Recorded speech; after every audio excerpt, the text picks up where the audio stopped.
Shark Dropper Studios presents to you Dopple Avenue Herd. Case 1. Case 1. The Silver Casket. Part 3.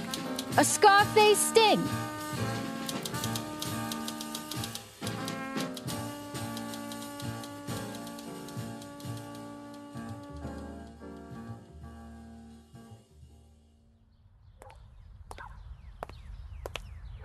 Once again, I was taken unawares.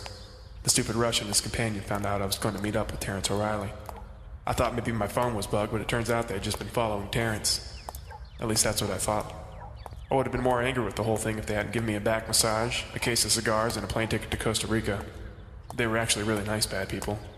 That, or they didn't really understand the idea of torture. I tried to hold out as long as I could. Basically, I wanted a vacation, and I knew they would offer. Then I told them that I would leave for good, stay away from Terrence and the whole O'Reilly family. After surviving the back rub, the present, and the round-trip ticket, I knew what was next. A shot to the back of the head. The problem was it didn't scare me. They wouldn't make me leave this city and never come back, but I couldn't defeat them on my own. I would need help. And that's why, once again, I headed for Paul's house.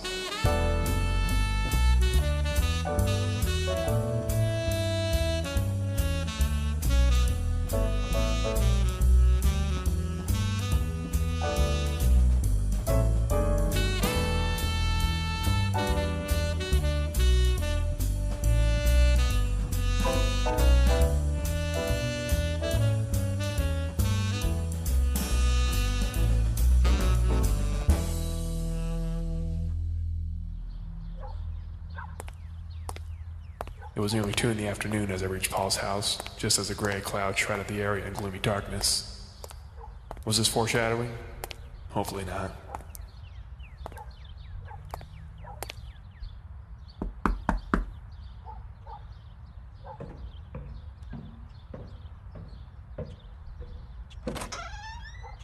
Ha!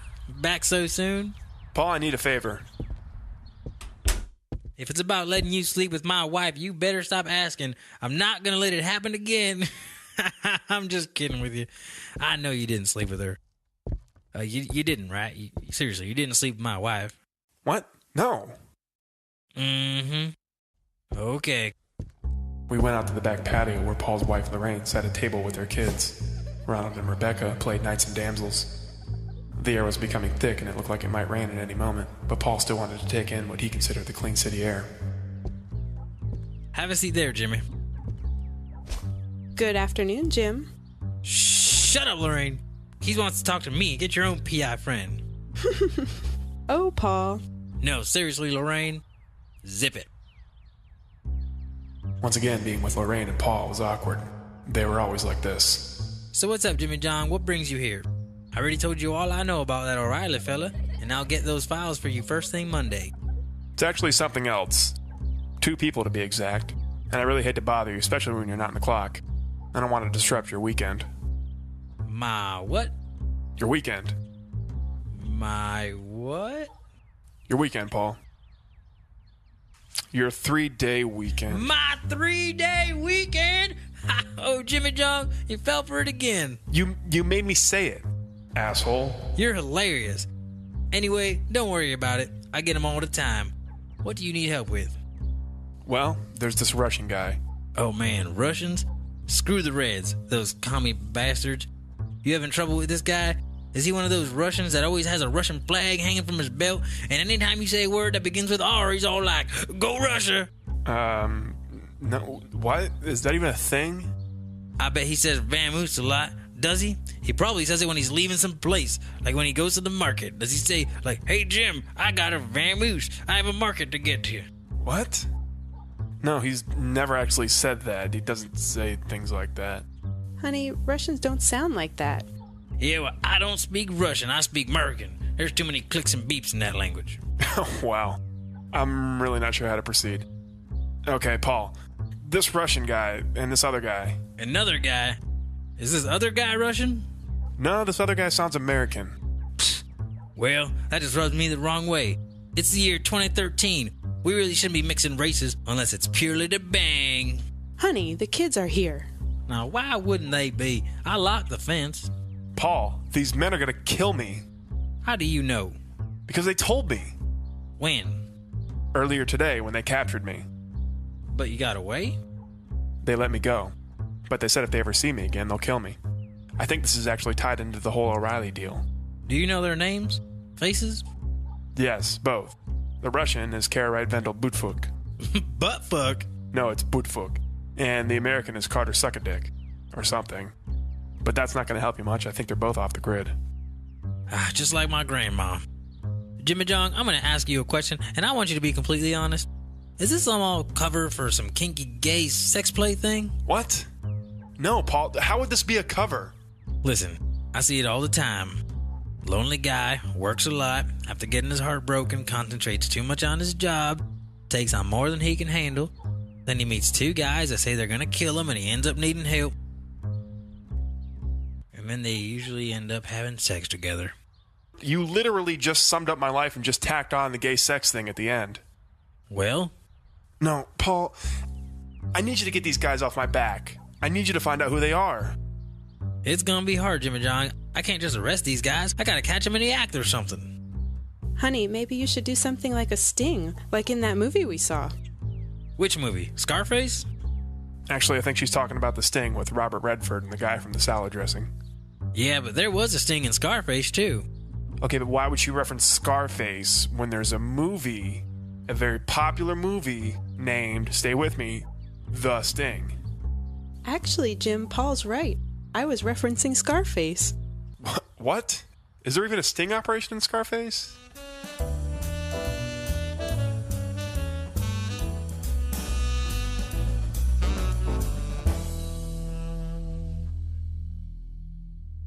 After Paul and Lorraine explain the famous scene in Scarface where Al Pacino's character joins his ex-partner from the war and creates a fake casino to catch an interracial dwarf duo in the act of stealing 40 diamonds, we headed inside so Paul could call Captain Hiltz.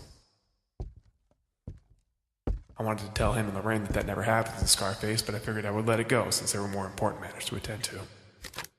Taking on the O'Reilly case had snowballed into a giant ball of shit. All right, Captain. Yes? Yeah, I know.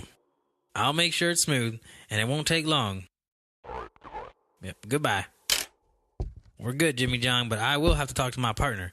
We need a solid plan of action. I forgot about Paul's new partner. I think his name was Arthur, but I couldn't remember.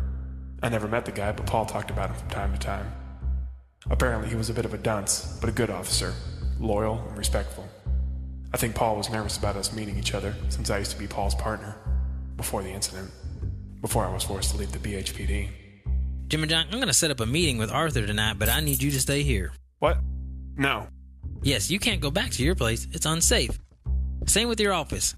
Stay here for tonight, and tomorrow we'll catch those two bastards. No. Are you sure? Yeah, it's no problem. You can sleep in Ronald's room.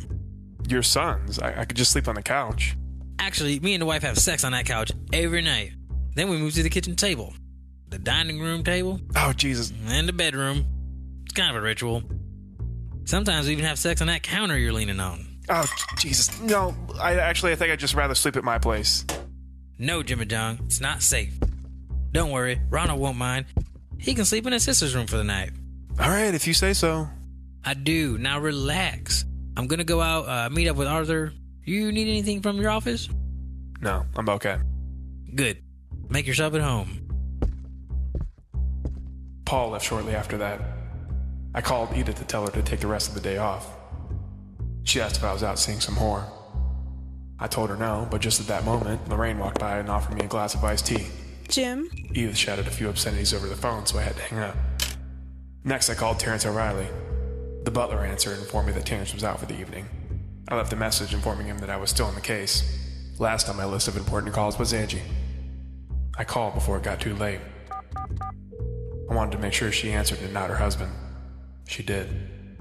We had a short conversation about what was going on. I told her not to worry, that I still wanted to help her out.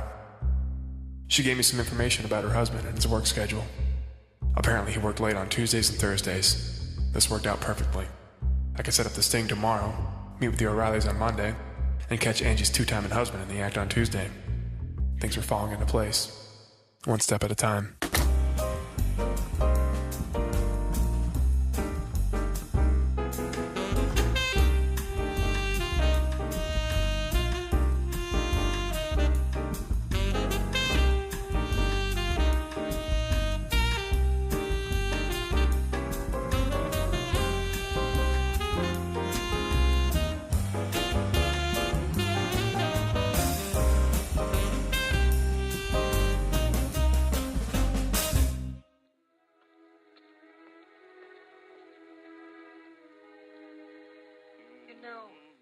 believe you, it would be for someone of the type of Harry Chell.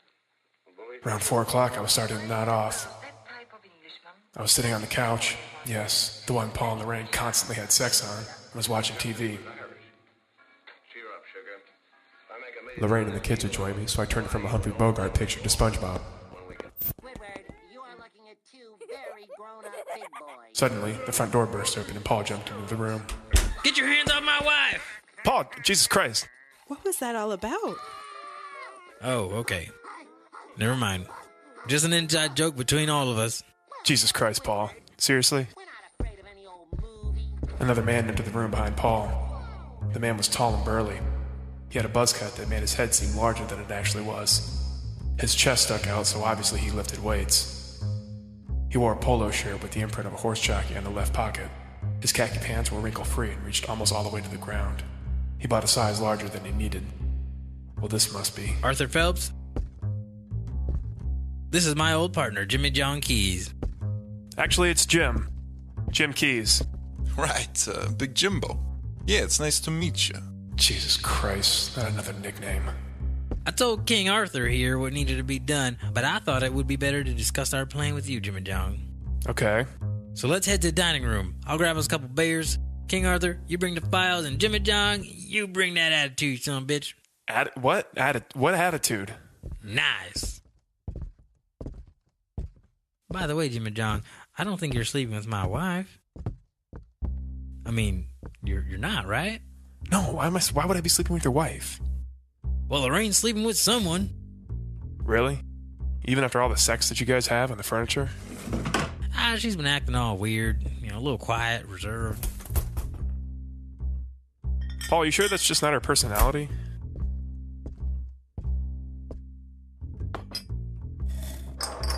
So I want to say it's nice to meet you finally, Jimbo. It's nice to meet you too, Arthur. Paul here talks an awful lot about you. He says you were quite the cop. All I can hope to do is live up to the standards you set. Except for that little screw-up. Right.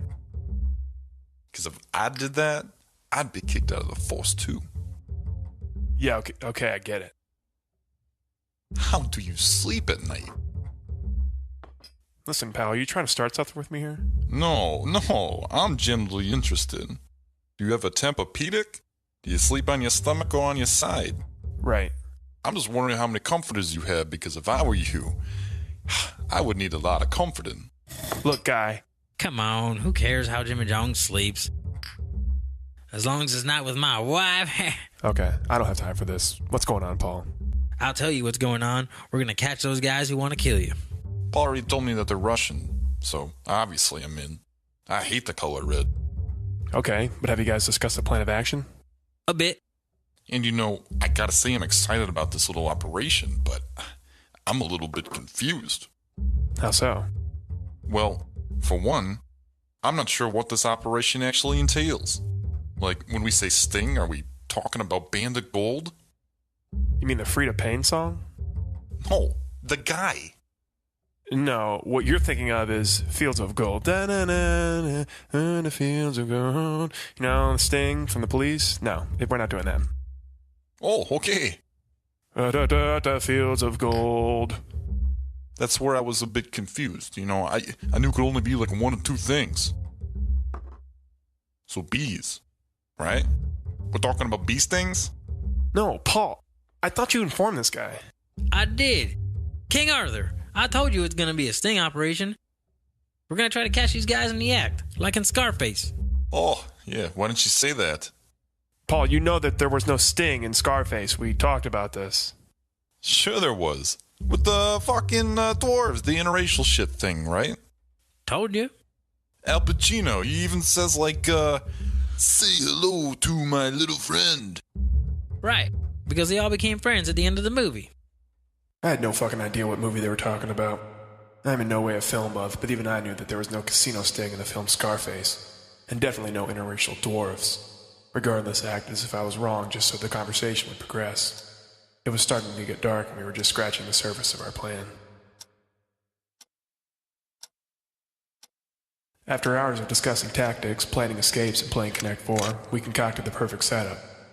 It was nearly midnight and we were all tired, but Paul had to make a few calls. We would need a few sound guys to bug the room, and then we called it a night.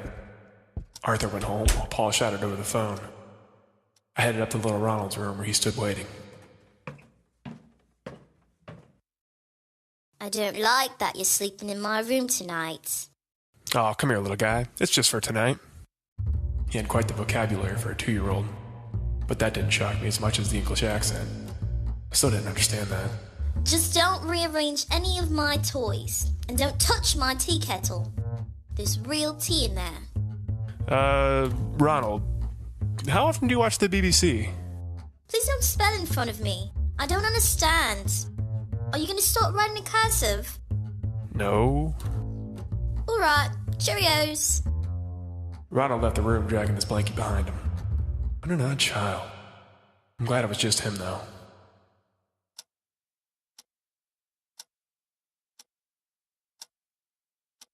Rebecca, his sister, actually scares me.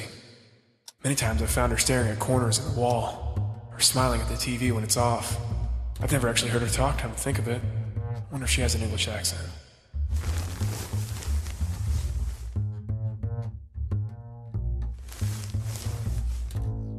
Ronald's bed was tiny. He was a 2-year-old, so it made sense. Just as I got settled in, the door creaked. Slightly creepy, but I've heard worse. I turned on my side and let out an exasperated sigh. Was this new case all worth it? I had more going on in the past 2 days than in the last 8 months. It wasn't going to get any easier either. Maybe I shouldn't have taken on Angela's case, but who was I kidding? I did that just so I can see her again. I wanted to see her again. Not necessarily for a day, but maybe a little.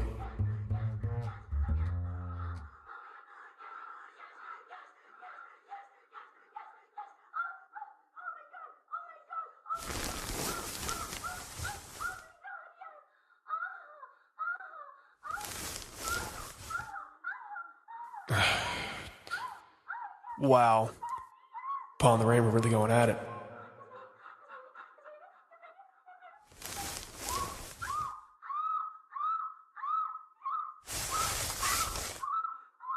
I shoved the sheets into my ear and tried to get a little sleep. An hour later, I was finally able to drift off.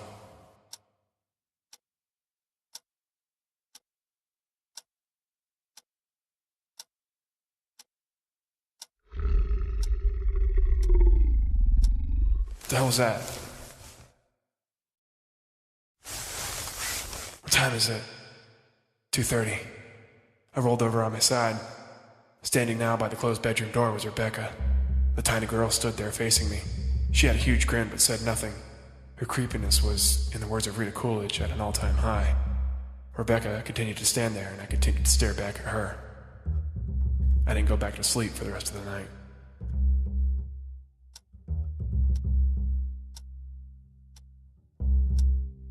It wasn't until late in the morning that Rebecca finally turned around and left the room. Jesus Christ, that girl. Like clockwork, 2 minutes later, Paul entered the room. You up, Jimmy Jong? Yes, I've been up for a while. Jesus.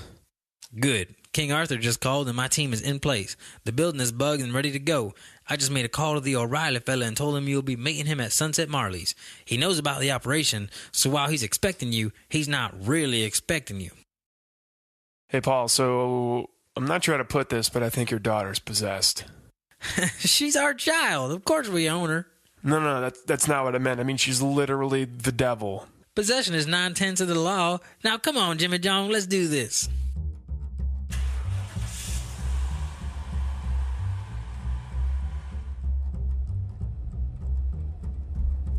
We headed to the drop-off spot.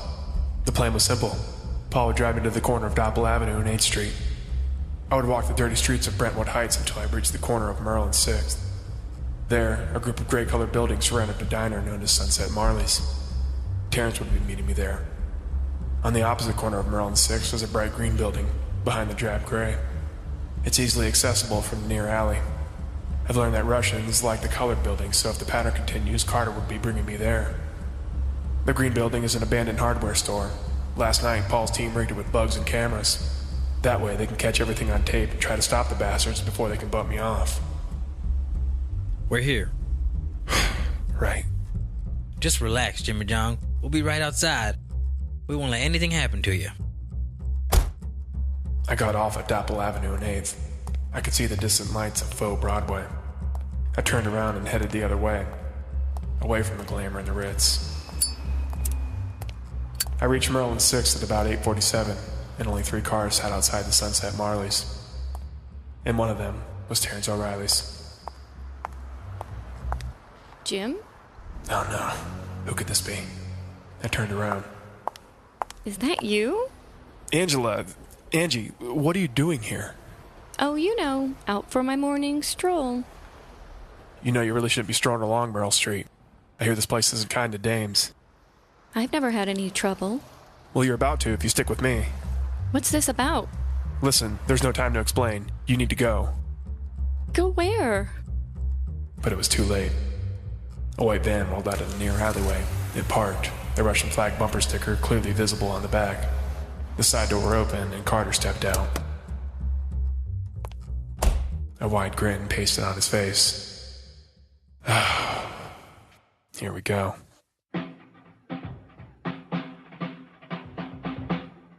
Just when we thought everything was going according to plan, Miss Angela Diamond shows up. What will James Keyes do now? The sting is still on, but will it work out? I'm as intrigued as you are, listeners, and I guess we'll have to find out next week. Same time, same place. Dopple Avenue Herd. Written by Robert M. Lamb. Edited by Jonathan Moss. Starring Kyle Appleyard, Anita LaRose, Amy Laurie, Jose Carabello, Dan Johnson, Jonathan Moss, Adam Jetmore, Amber Simpson, and Shannon McCarthy, with featuring voices by Robert M. Lamb, John Lazaroff, Nick Engelhard, Justin Stewart, Mike and Heather Linhart, Jesse Levine, Nicole Green, Shannon Lee, and Michelle Birmingham. Visit www.sharkdropper.com to hear our other podcasts. Horror Play, the search for the scariest video game ever made. Word of the Bay, a Tampa Bay-based sports podcast. And the Shark Dropper podcast, where we talk random stuff with a mixture of improv. Also, we have an upcoming Academy Awards podcast titled Snubbed, where we rate each year's Best Motion Picture nominees.